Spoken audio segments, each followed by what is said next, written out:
Why don't commercial brokers want to help investors find properties?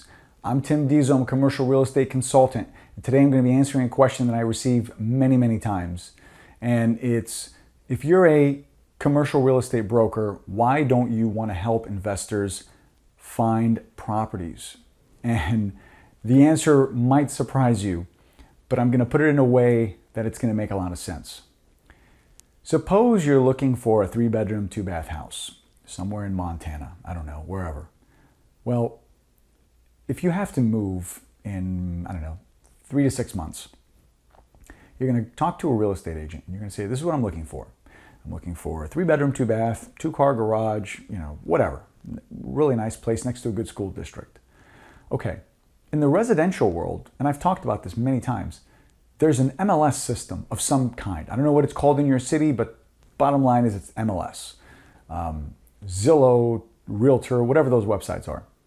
And everyone is mandated, and when I say everyone, I mean real estate agents, they're forced to put those listings online so everybody can see it. That's why realtors, residential realtors, are kind of frowned upon.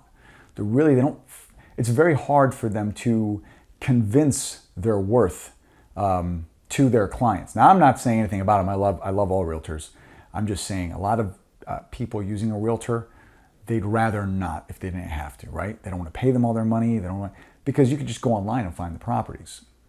Now, keep that in mind. Now, think about a commercial aspect. It's not the same. It is not that easy. If you think you're just going to pop into LoopNet and figure out whatever property you want, it's going to be a little tougher than that. And there's a few reasons for that. Number one, to get any kind of commercial site, whether it's LoopNet, whether it's Crexy, you have to pay for these sites.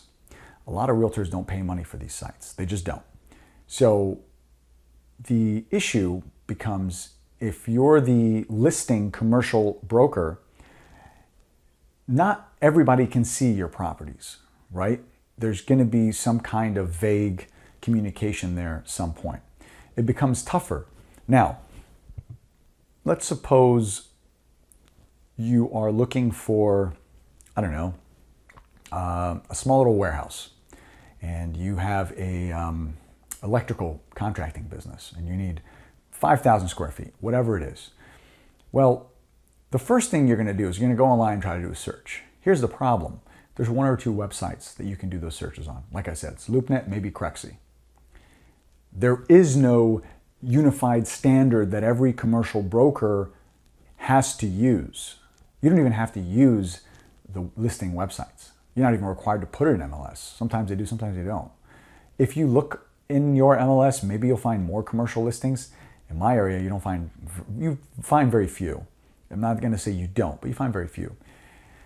Now that you kind of know that, let's roll into, if you're a seasoned commercial broker, let's say you've been doing this for 4 or 5 years, and you're working for one of the big shops. And the big shops, I mean Marcus Millichap, CBRE, all the big boys. I'm going to tell you their game right now. This is exactly what they're going to teach you to do. Any other commercial real estate coach, this is what they're going to tell these guys to do. Call building owners. This is their game plan, 100%. This is what they do. They call these owners. They get a hold of these owners. And they'll call, 50 of them a day. And they'll keep calling and calling and calling. They're chasing that business. Why? Because they know if they do get one, they can list the property, and all the buyers will come to them. They'll spend more time making 400 or 500 calls a week so they can get that one listing, rather than take a buyer around, try to hunt down the right space. Now, I'm not saying one's right, one's wrong. It doesn't really matter. However you run your business is how you do it. But the issue is, if you're the person trying to help someone find that electric contractor's warehouse, well, if we find one, now you got to go back to the buyer, we got to negotiate, we got to do the whole deal, you got to draw up the contract, because most of the time the contract comes from the buying side. You have to go through all of that. Well, there's no guarantee it's going to go anywhere. If you're listing the property, well, there's a guarantee someone's going to buy it. Well, more of a guarantee. It may not be this guy, it may not be that guy. When you're working with a buyer, you hope they come through, because the truth is, if they find another property, they're just going to, they don't even need you for that one, right? Unless they really like you, you have some knowledge about it. Maybe you've been working with them for a while and you've showed them a few places. They feel obligated.